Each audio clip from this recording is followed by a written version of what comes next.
Hello everyone. जैसे कि आपको पता है कि हम यूट्यूब चैनल के ऊपर हम 9th और 10th का सिलेबस स्टार्ट कर चुके हैं। Today I am going to start chapter 11 human eye and colourful world. तो ये आपके टर्म 1 का लास्ट चैप्टर है फिजिक्स का, जिसमें हम कुछ एमसीक्यू डिस्कस करेंगे। तो hope you have seen my all the videos which we have edit previously. तो ये हमारा पार्ट 1 ही है इस चैप्टर का, तो आप स्टार्टिंग से जरूर देखें। Let's start the video.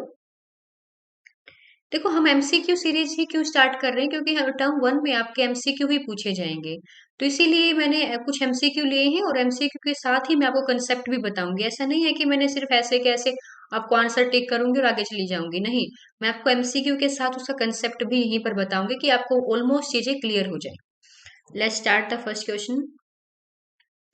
A person can not see distinctly objects kept beyond 2 meter.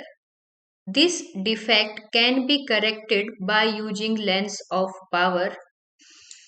एक पर्सन है, वो क्या है, कैन नॉट सी डिस्टिंक्टली, वो दूर की चीजें नहीं देख सकता। मीन्स 2 मीटर से दूर की चीजों को वो नहीं देख सकता। तो इसका मतलब this defect can be corrected by using lens of power. तो वो कोई किस लेंस का यूज करके उसको दूर किया जा सकता है। तो देखो, हमारे पास क्या फॉर्मूला होता है। जो एफ होता है ना, हमारे पास फोकल लेंथ होती है, that is minus of D.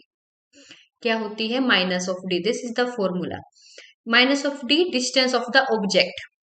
ठीक है, तो हमारे पास डिस्टेंस ऑफ ऑब्जेक्ट क्या है यहाँ पर? 2 मीटर। तो आपके पास फोकल लेंथ कितनी आ गई यहाँ पर? -2 मीटर। So this is the focal length. अब देखो, हमें निकालनी क्या है यहाँ पर? पावर। क्या रिलेशन होता है पावर और फोकल लेंथ में? Power and focal length are inversely proportional to each other. P is equal to 1/f। तो क्या आएगा हमारे पास रिलेशन? 1/-2। और वी कैन राइट -1/2। तो यहां से देखो क्या आएगा, P इज इक्वल टू -0.5। तो हमारे पास पावर की यूनिट क्या होती है? डायोप्टर। ये हम पहले भी स्टडी कर चुके हैं फर्स्ट ईयर, जब हमने रिफ्लेक्शन और रिफ्रैक्शन चैप्टर किया था। The unit of power is dioptre. यहाँ पर पावर कैसी आई है? माइनस। और माइनस पावर किस लेंस की होती है? कॉनकेव लेंस की होती है। देखो, हम हर एक कंसेप्ट को अच्छे से पढ़ेंगे, मैं आपको हर एक चीज बताऊंगी। तो जो पावर है वो कौन से लेंस की होती है? नेगेटिव कॉनकेव की। जिसकी पावर नेगेटिव उसकी फोकल लेंथ नेगेटिव। देखो, दोनों चीजें प्रूव हो रही हैं। अब कॉनकेव लेंस किस तरह के डिफेक्ट में यूज किया जाता है? मायोपिया। इसका मतलब उस पर्सन को कौन सा डिफेक्ट है, कौन सा आई डिफेक्ट है? मायोपिया। और मायोपिया का क्योर करने के लिए किस लेंस का यूज किया जाता है? कॉनकेव लेंस का। और a person can not see distinctly, दूर की चीजें नहीं देख सकता। और मायोपिया को ही हम क्या बोलते हैं? Near sightedness. मायोपिया को क्या बोलते हैं? Near sightedness. तो मायोपिया और नियर साइटनेस एक ही होता है। नियर साइटनेस इसका मतलब होता है, हम जो नियर की चीजें हैं, जो पास की चीजें हैं, हम उनको देख सकते हैं। और जो डिस्टिंक्ट चीजें हैं, दूर की चीजें हैं, हम उनको नहीं देख सकते।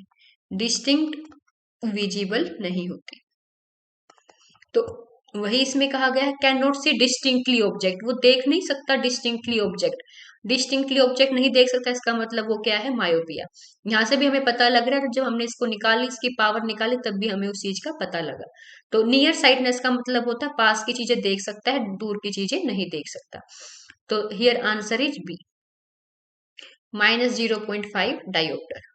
Hope this concept is clear to you. Move to next question. A student sitting on the last bench पे बैठा हुआ है, can read the letter written on the black board. मतलब ब्लैक बोर्ड के तो उसको वो पढ़ पा रहा है, black board. Black board is visible, ठीक है, but is not able to read the letters written in his text book. पर जो टेक्स्ट बुक में लिखे हुए हैं वो नहीं पढ़ पा रहा। टेक्स्ट बुक के नहीं पढ़ पा रहे। देखो, आपको पॉइंट निकालने हैं, आपको समझने के लिए। तो देखो, ब्लैक बोर्ड क्या हुआ, एक तो टेक्स्ट बुक, आपके पास टेक्स्ट बुक ज्यादा पास में होगी या ब्लैक बोर्ड ज्यादा पास में होगा? ब्लैक बोर्ड दूर होगा, तो ये क्या है आपका फार, ये क्या है near. Is not able to read, ये रीड नहीं कर पा रहा। The letters written is text book, which of the following statement is correct. इसका मतलब बताओ आपको उसके पास कौन सा आई साइटनेस है उसमें। फार की चीजों को देख पा रहा है, नियर की चीजों को नहीं देख पा रहा। देखो अभी मैंने आपको बताया, यहाँ पर मायोपिया की बात हमने की। मायोपिया में क्या हो रहा था, नियर देख पा रहा था और डिस्टिंक्ट नहीं देख पा रहा था। यहाँ पर डिस्टिंक्ट देख पा रहा है, नियर नहीं देख पा रहा, तो यहाँ पर कौन सा हुआ, फार साइटनेस हुआ। फार साइटनेस का मतलब क्या होता है, दूर की चीजें देख पा रहा है, फार चीजें, दूर की चीजें देख पा रहा है बट नियर की चीजें नहीं देख पा रहा। नियर की चीजें नहीं देख पा रहा, इसका मतलब देखो फार दो पॉइंट होते हैं बच्चों, एक नियर पॉइंट होता है हमारा, एक फार पॉइंट होता है। एक नियर पॉइंट, एक डिस्टिंक्ट पॉइंट हमारी आईज में। ठीक है, जब इसका मतलब जब हम नियर की चीजें नहीं देख पा रहे, इसका मतलब हमारा नियर पॉइंट में प्रॉब्लम है। दूर की चीजें नहीं देख पा रहे, इसका मतलब हमारे डिस्टिंक्ट पॉइंट में कोई प्रॉब्लम है। तो यहाँ पर किस में प्रॉब्लम हुई, नियर पॉइंट में, क्योंकि हम नियर की चीजें नहीं देख पा रहे। तो दो ऑप्शन तो वैसे ही हमारे नेग्लेक्ट हो गए, ये तो होंगे ही नहीं। ना सी हो सकता है ना डी हो सकता है। फार पॉइंट तो हमारा ठीक है, तभी तो हम दूर की चीजें देख पा रहे हैं ना। तो यहाँ पर प्रॉब्लम किस में हो रही है, पास की चीजें देखने में, नियर ऑब्जेक्ट्स को देखने में। तो इसका मतलब हमारे कहीं ना कहीं नियर पॉइंट में कोई ना कोई प्रॉब्लम है। तो हम देखेंगे कि क्या हो रहा है, मतलब ए और बी इसके ऑप्शन हो सकते हैं। Let's see. The near point of his eyes has receded away, कि नियर पॉइंट कहाँ चला गया है, दूर चला गया है। Near point of his eyes has come closer to him, अगर नियर पॉइंट ज्यादा क्लोज आ गया इसका मतलब तो वो और भी ज्यादा पास की चीजें देख सकता है। देखो ये होता है नियर पॉइंट और फार पॉइंट, ये नियर पॉइंट ये फार पॉइंट। इसका मतलब ये होता है कि हम इस रेंज की चीजें देख सकते हैं, इससे ज्यादा नियर की भी नहीं देख सकते, इससे ज्यादा दूर की भी नहीं देख सकते। ठीक है ना। ये नियर पॉइंट हम पता है नियर पॉइंट क्या होता है, हम कौन से नियरेस्ट ऑब्जेक्ट देख सकते हैं, 25 सेंटीमीटर। तो सब जो नॉर्मल आई का नियरेस्ट पॉइंट होता है ना वो 25 सेंटीमीटर होता है। तो उससे पास की हम नहीं देख सकते। अगर आप ऐसे करोगे ना, ऐसे करके पढ़ोगे तो तभी आपकी आईज में दर्द होना शुरू हो जाएगा। और अगर आप ऐसे अच्छे से पढ़ पा रहे, इसका मतलब आपका नियर पॉइंट आपके क्लोज आ गया है, 25 सेंटीमीटर से कम आ गया है आपका नियर पॉइंट।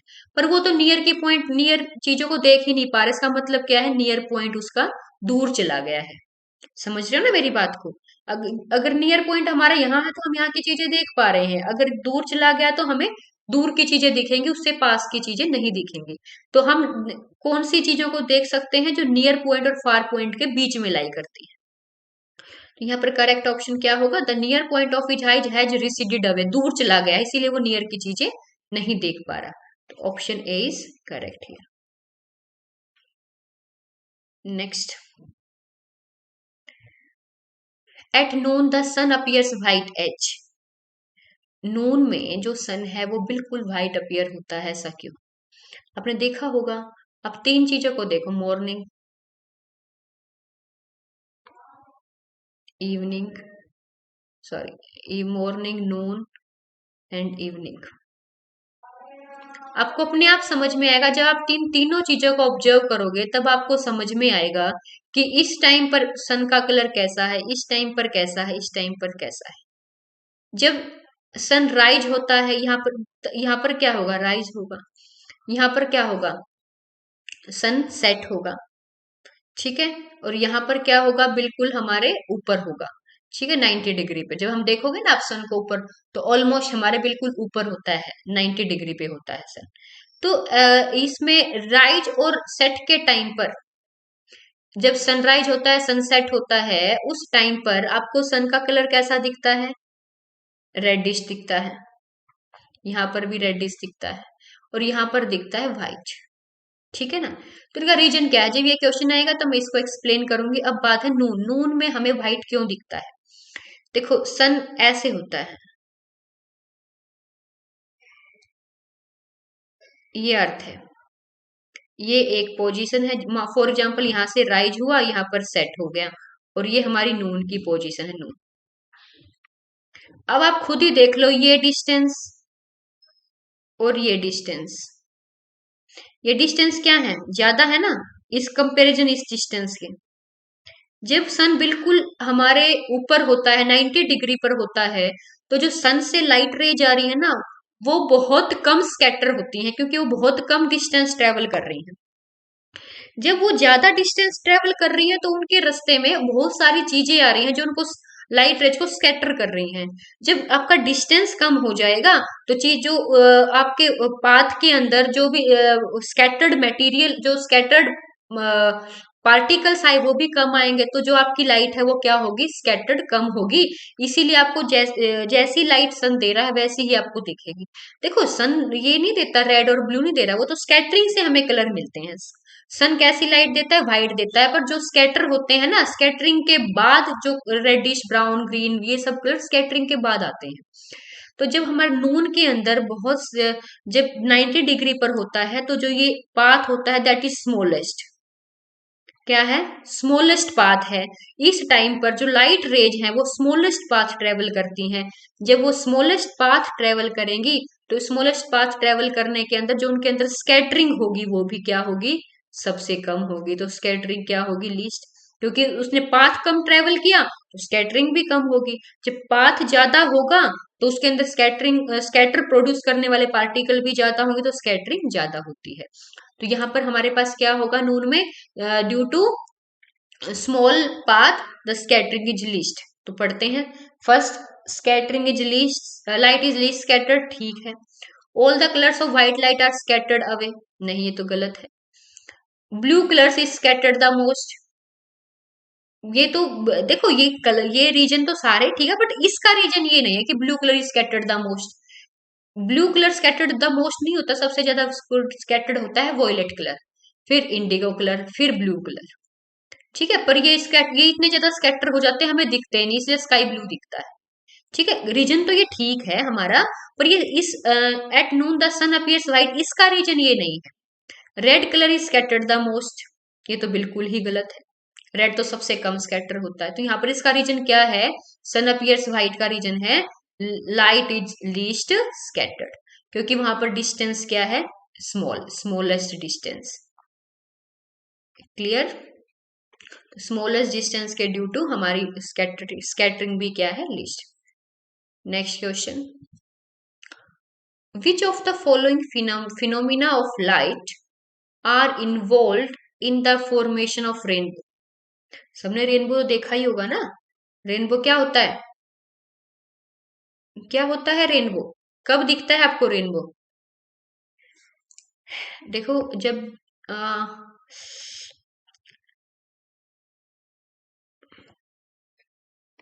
जब बारिश होती है ना, बारिश के जस्ट बाद हमारे इन्वायरमेंट में कुछ ड्रॉपलेट्स रह जाते हैं, छोटे छोटे वाटर के ड्रॉपलेट्स प्रेजेंट होते हैं इन the atmosphere just after the rain. जैसे ही बारिश रुकी, अगर आप ऑब्जर्व करोगे तो उस टाइम पर बहुत छोटे छोटे पार्टिकल्स प्रेजेंट होते हैं वाटर की, और जब लाइट रे उन वाटर पार्टिकल्स में से पास करती है, इन वाटर ड्रॉपलेट्स में से जब लाइट रे हमारी पास करती है, सनलाइट जब पास करती है तो रेनबो की फॉर्मेशन होती है। क्या होती है, रेनबो की फॉर्मेशन होती है। तो रेनबो की फॉर्मेशन के अंदर कौन कौन से फिनोमिनाज इन्वॉल्व हैं, देखो, रिफ्लेक्शन, रिफ्लेक्शन से तो लाइट वापिस चली जाएगी, ये तो पॉसिबल है, रिफ्लेक्शन तो हो ही नहीं सकता, लाइट वापिस चली जाएगी।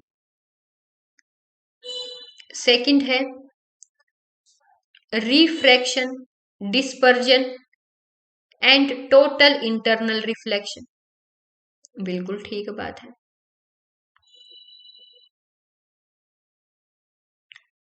Refraction, dispersion and internal reflection, ये तो सेम ही हुआ ना, इंटरनल रिफ्लेक्शन और टोटल इंटरनल, यही टोटल इंटरनल रिफ्लेक्शन ही है, यहाँ पर ऐसे ही लिखा गया है ये।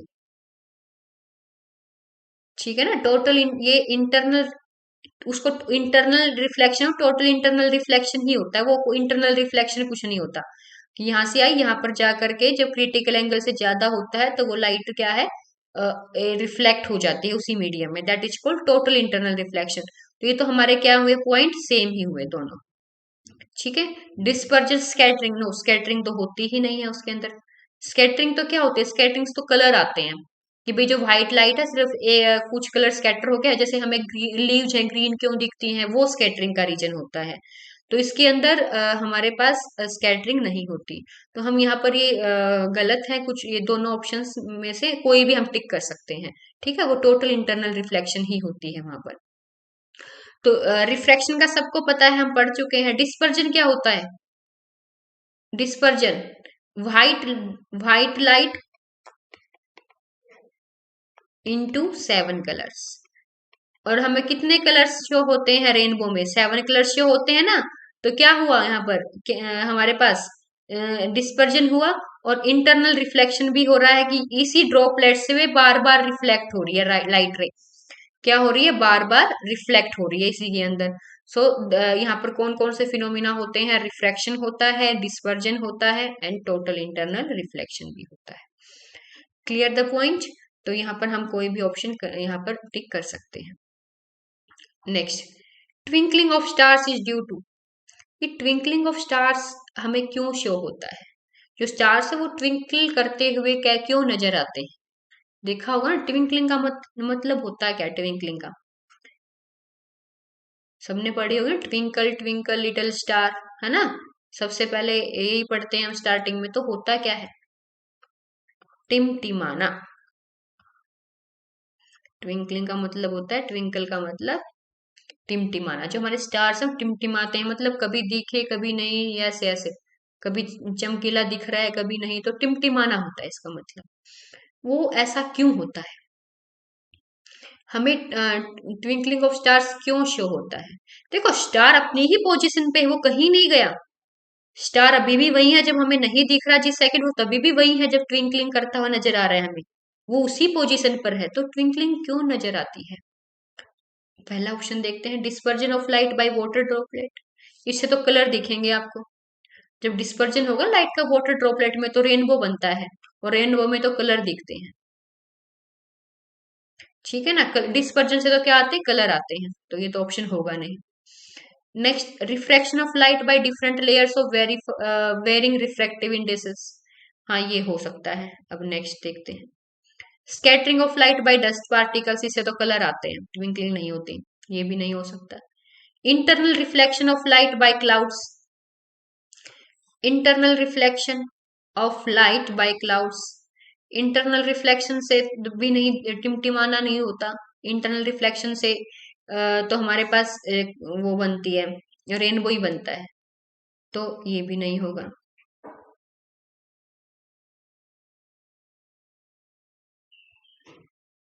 ठीक है, तो अब देखो यहाँ पर क्या होगा। हमारे पास क्या ऑप्शन बचा? सिर्फ बी ऑप्शन। तो देखो ये बी ऑप्शन का मतलब क्या? Refraction of light by different layers of varying refractive indexes. देखो ये हमारी लेयर्स हैं एटमॉस्फेयर की। हर लेयर का टेम्परेचर अलग होता है, ठीक है ना। और अगर हर लेयर का टेम्परेचर अलग होगा तो वो हर एक लेयर अलग अलग तरह बिहेव करेगी। कोई रेयर मीडियम की तरह बिहेव करेगी, तो कोई डेंसर मीडियम की तरह बिहेव करेगी। ना तो सभी लेयर रेयर मीडियम की तरह बिहेव कर सकती हैं, ना सभी लेयर डेंसर मीडियम की तरह बिहेव कर सकती हैं। फॉर एग्जाम्पल, ये रेयर की तरह बिहेव कर रही है, ये डेंसर होगी, उससे नीचे वाली और डेंसर होगी, उससे नीचे वाली और डेंसर होगी। ठीक है ना। ऊपर वाली रेयर क्यों लेते हैं हम? क्योंकि ऊपर टेम्परेचर ज्यादा होता है, जिससे जो आपके एयर पार्टिकल्स है वो आयंस में टूट जाते हैं, तो इसीलिए वो as a rare medium behave करती है। जैसे जैसे नीचे आते जाओगे एयर डेंसिटी बढ़ती जाती है। ठीक है ना, ऊपर जाएंगे तो एयर डेंसिटी भी बहुत कम हो जाती है। तो नीचे वाले जैसे ट्रोपोस्फेयर में, स्ट्रेटोस्फियर में, ट्रोपोस्फियर में सबसे ज्यादा एयर डेंसिटी होती है, स्ट्रेटो में उससे कम, उससे ऊपर उससे कम। तो जब एयर डेंसिटी कम होगी that behave like rare medium. तो जब रेयर से डेंसर में जाती है हमारी ये रेयर, अगर ये रेयर है यहाँ पर हम देखें, ये रेयर है, ये अब यहाँ पर किस में जाएगी? डेंसर में जाएगी। तो डेंसर में आएगी तो टुवार्ड्स द नॉर्मल करेगी। पर अब हमें ये जो रे है आगे, फिर ये ऐसे ही मुड़ जाएगी। तो इस वजह से इस वजह से हमें ये क्या दिखाते हैं? Twinkling of stars. क्योंकि हमें जो वो रे है वो किसी एक पॉइंट से आती हुई नजर नहीं आती। अब तो मान लो इस डायरेक्शन में हमारी आईज में पहुंच गई। अब मान लो वही जो रे आई है वहां पर इसको कोई और पार्टिकल मिल गया जिससे उसका रिफ्लेक्ट होकर के वो किसी और डायरेक्शन में लाइट रे चलेगी और हमारी आईज में नहीं आई। ठीक है ना, क्योंकि हर एक पॉइंट पर क्या हो रहा है, यहाँ पर रिफ्रैक्शन हो रहा है। हर एक पॉइंट पर क्या हो रहा है, रिफ्रैक्शन हो रहा है। और हर पॉइंट पर रिफ्रैक्शन होने से जो लाइट रे है वो अलग अलग डायरेक्शन में जा रही हैं। तो उस टाइम उस वजह से वो हमें बार बार दिखाई नहीं दे रही। तो इसीलिए उससे हमें क्या लग रहा है, ट्विंकलिंग ऑफ स्टार्स। तो ट्विंकलिंग ऑफ स्टार्स का रीजन क्या हुआ, refraction of light by different layers of varying refractive indices. Clear here? Next, the clear sky appears blue because जो आपका क्लियर स्काई है वो कैसा अपीयर होता है, ब्लू। वाई,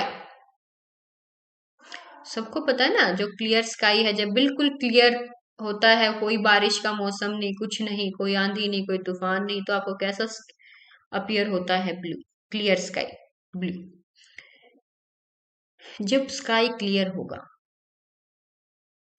उस टाइम पर कलर आता है ब्लू। उसके रीजन देखते हैं। Blue lights get absorbed in the atmosphere. Next, ultraviolet radiations are absorbed in the atmosphere.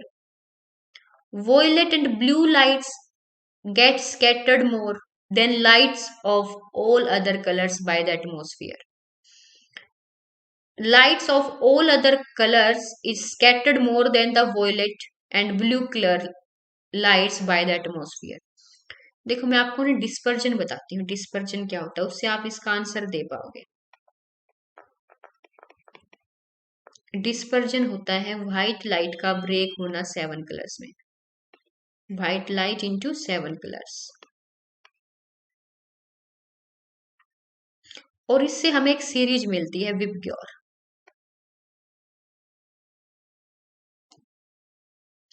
ये कलर सबसे ज्यादा स्कैटर्ड होता है,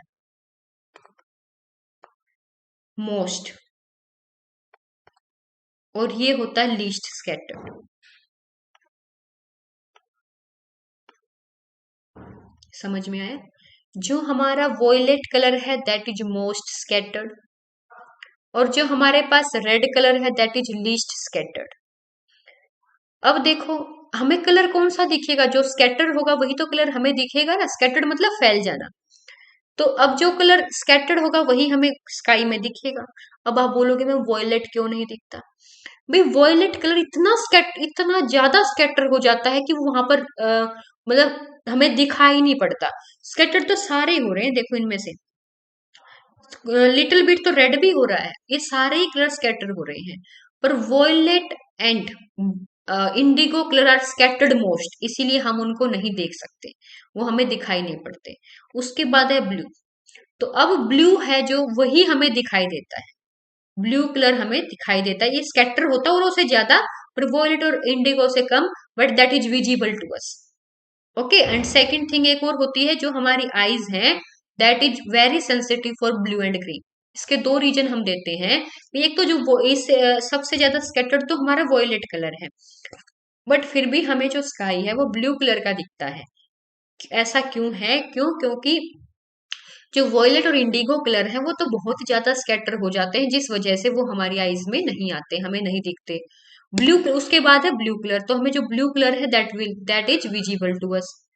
सेकेंड थिंग, जो हमारी लाइट जो हमारी आईज हैं that's are more sensitive for blue and green. पर अब देखो ब्लू एंड ग्रीन में से एक ब्लू है एक ग्रीन है, इन ब्लू और ग्रीन में से कौन सा ज्यादा स्कैटर्ड है, blue. This is more scattered. तो उनमें से कौन सा दिखेगा हमें, ब्लू दिखेगा। ठीक है ना, ये अब आप बोलोगे मैम वोलेट इससे ज्यादा स्कैटर क्यों दिख रहा है, ये बहुत ज्यादा स्कैटर एक्सेस में, इसीलिए हमें विजिबल नहीं हो पाता। तो ठीक है ना, तो इसीलिए हमें कैसा दिखता है, ब्लू।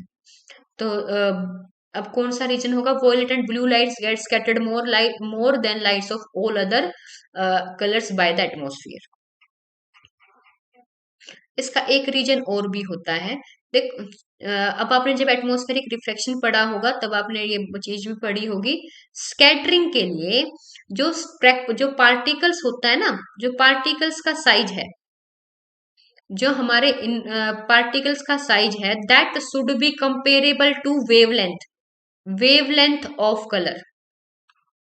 हर कलर की ना अलग वेवलेंथ होती है, इसकी सबसे कम होती है, इसकी वेवलेंथ सबसे कम, least wavelength, least lambda wavelength, इसकी सबसे ज्यादा वेवलेंथ होती है मोस्ट। ठीक है, इसलिए जिसकी सबसे ज्यादा वेवलेंथ वो कम स्कैटर, जिसकी कम वेवलेंथ वो बहुत ज्यादा स्कैटर। ठीक है, और पर स्कैटरिंग के लिए एक और रीजन होता है कि जो उसके पार्टिकल्स का साइज है ना, जिससे वो स्कैटर होगा, जिससे स्कैटर होगा उसके पार्टिकल का साइज उसकी वेवलेंथ के अकॉर्डिंग होना चाहिए। और यहाँ पर जो हमारे एटमॉस्फेयर में जो पार्टिकल्स प्रेजेंट है ना, उनका साइज ऑलमोस्ट ब्लू कलर की वेवलेंथ के इक्वल है।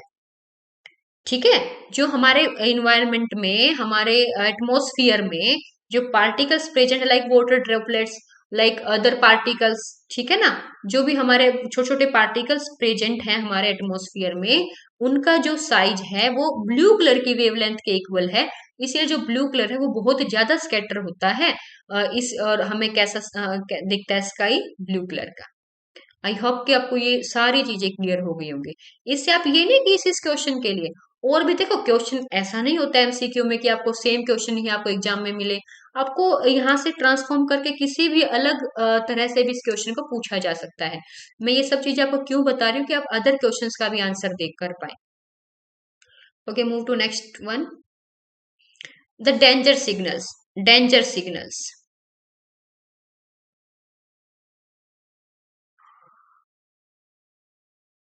तो जो डेंजर सिग्नल्स होते हैं installed at the top of tall buildings are red, किसके बने होते हैं? जो डेंजर सिग्नल्स क्या होते हैं? रेड कलर के। These can be easily seen from a distance because among all other colours the red light. देखो मैंने भी आपको बताया ना, यहाँ पर क्या हो रहा था, ये स्कैटर्ड हो रहा था, वॉयलेट सबसे ज्यादा, फिर ब्लू, तो रेड कलर क्या है? बहुत कम स्कैटर हो रहा है, बहुत मतलब आसपास बहुत कम स्कैटर हो रहा है, इसीलिए जो इसके लाइट रेज हैं वो क्या जाएंगी? दूर तक ट्रेवल करेंगी।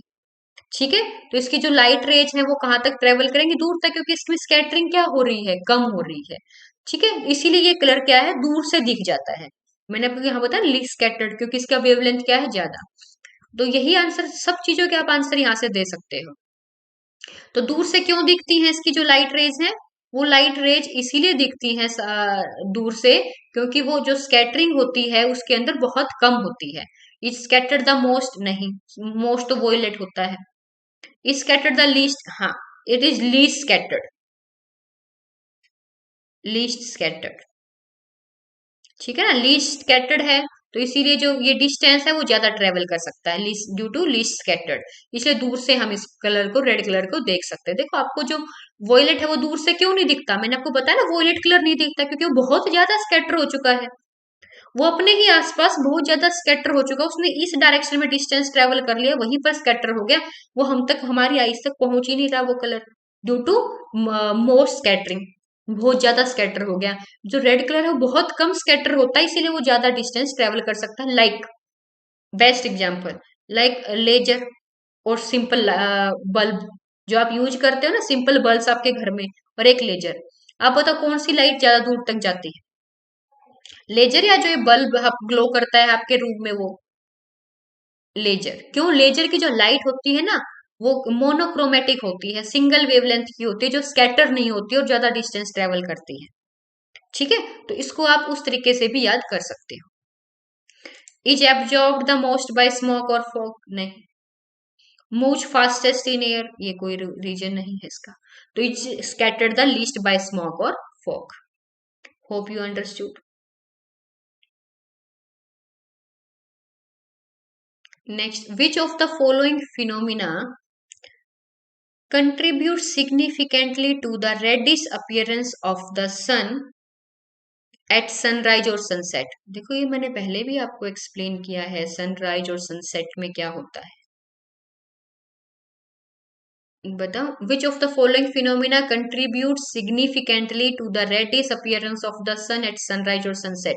मतलब जब आपका सनराइज होता है, सनराइज और जब सनसेट होता है उस टाइम पर कलर कैसा होता है? रेडिश। रेडिश कलर क्यों होता है?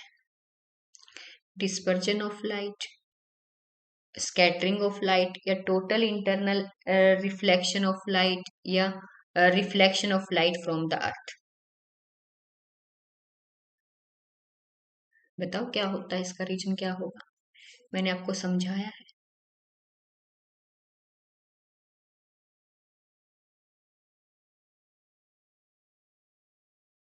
ये मान लो सनराइज है, ये सनसेट है, ये नून है। मैंने आपको बताया ना अभी, जब सनराइज और सनसेट होता है तो वो होरिजन से होता है ना, ऐसे। आपको कहाँ दिखता है? होरिजन में दिखता है ना, अपने होरिजन में। सनराइज और सनसेट के टाइम पे जो सन है आपको होरिजन में दिखेगा। तो जो ये डिस्टेंस है ना वो ज्यादा है, मोर डिस्टेंस। ये डिस्टेंस कैसा है? Least distance.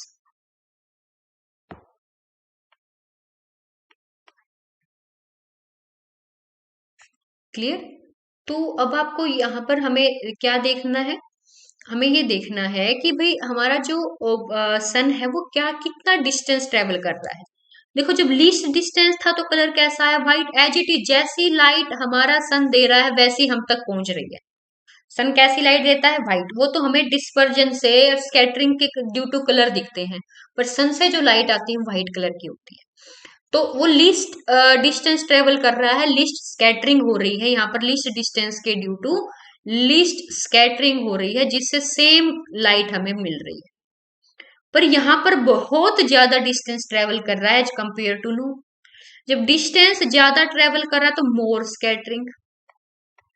और मैंने कहा कि अगर बहुत ज्यादा स्कैटरिंग होगी तो वो कलर हमारे तक नहीं पहुंचेंगे, वो वहीं पर स्कैटर हो जाएंगे। ठीक है, यहीं पर स्कैटर हो जाएंगे अपने आसपास, यहां तक आगे डिस्टेंस ट्रेवल नहीं करेंगे। समझ में आई ना बात? अभी अभी मैंने आपको क्या बताया था विबग्योर में, यही तो बताया था। ये कलर हमें क्यों नहीं दिखते? ये अपने आसपास में इतने ज्यादा स्कैटर होते हैं कि हम तक डिस्टेंस ट्रेवल नहीं कर पाते, हमारी आईज तक नहीं पहुंच पाते। इसीलिए जो हमें वॉयलेट और इंडिगो कलर है वो शो नहीं होते, हमें नहीं दिखते। इसीलिए जो हमें स्काई है वो कैसा दिखता है? ब्लू। अब अब होरिजन के टाइम पर, सनराइज और सनसेट के टाइम पर जब हॉरिजॉन्टल डिस्टेंस ट्रेवल होता है तो स्कैटरिंग इतनी ज्यादा हो जाती है, इतने इतने ज्यादा डिस्टेंस को ट्रेवल करने में, कि जो हमें कलर है वो ब्लू, ग्रीन, वो येलो, ऑरेंज, हम तक कोई भी कलर नहीं पहुंच पाता। इसकी जो रेड कलर है वो लीस्ट स्कैटर्ड है, लीस्ट स्कैटर्ड, इसीलिए वो डिस्टेंस ट्रेवल करके हम तक पहुंच जाता है।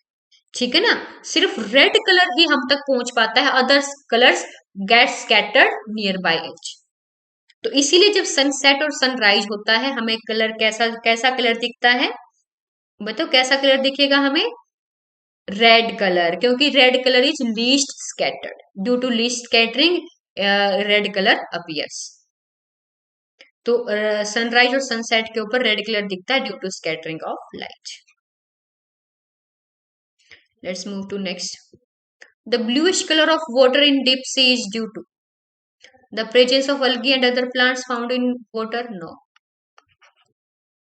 Reflection of sky in water. Sky का रिफ्लेक्शन से तो लाइट वापिस चली जाएगी।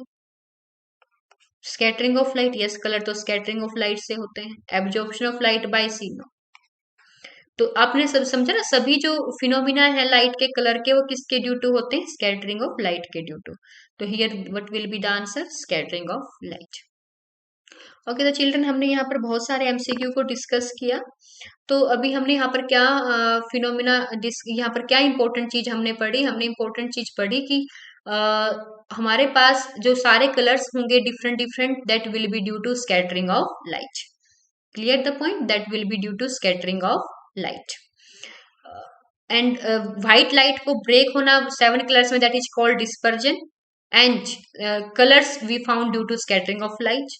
तो ये 2-3 फिनोमिना हमने इंपॉर्टेंट यहाँ पर स्टडी किए। हम नेक्स्ट पार्ट में हम अदर एमसीक्यू स्टडी करेंगे। तब तक थैंक यू।